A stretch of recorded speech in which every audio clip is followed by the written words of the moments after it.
Hi everyone, I'm Alex's daddy, and today we're going to be reading one of Alex's favourite books, The Snail and the Whale. This is the tale of a tiny snail and a great big grey-blue humpback whale. This is a rock as black as soot, and this is a snail with an itchy foot.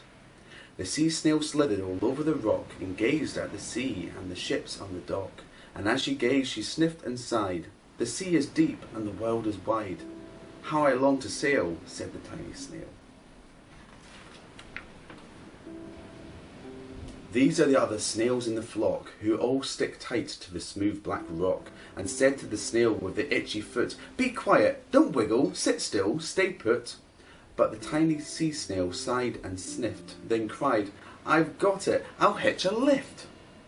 This is the trail of the tiny snail, a silvery trail that looked and curled and said, "Lift wanted around the world."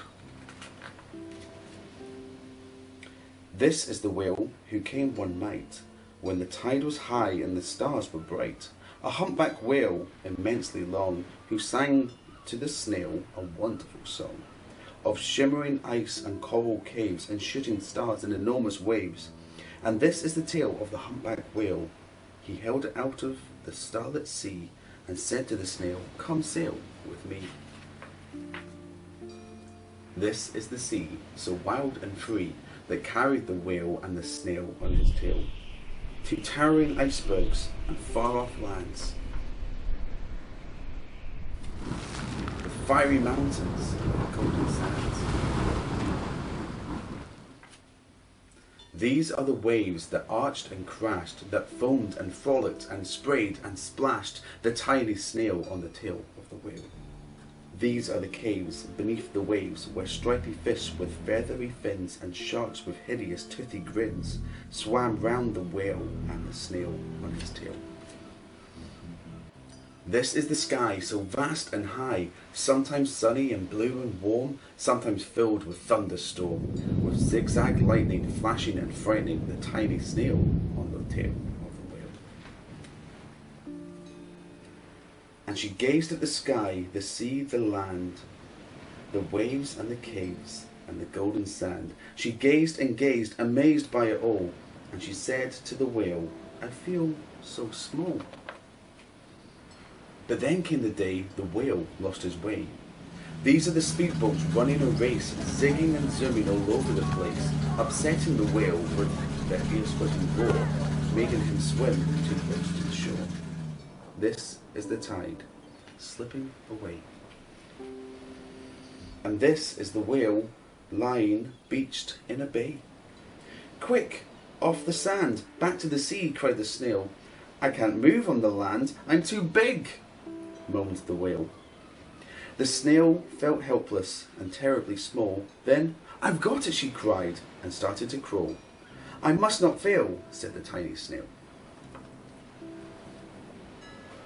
This is the bell on the school on the bay, ringing the children in from their play. This is the teacher, holding her chalk, telling the class, "Sit straight, don't talk." This is the board, as black as soot, and this is the snail with the itchy foot.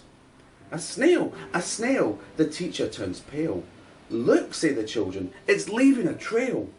This is the trail of the tiny snail, a silvery trail, saying, "Save the whale." These are the children running from school, fetching the firemen, digging a pool, squirting and spraying to keep the whale cool. This is the tide coming into the bay. And these are the villagers shouting "Hooray!" as the whale and the snail travel safely away.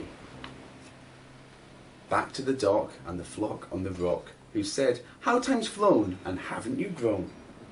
And the whale and the snail told their wonderful tale of shimmering ice and coral caves and shooting stars and enormous waves, and of how the snail, so small and frail, with her looping, curling, silvery trail, saved the life of the humpback whale. Then the humpback whale held out his tail, and on crawled snail after snail after snail. And they sang to the sea as they all set sail on the tail of the grey-blue humpback whale.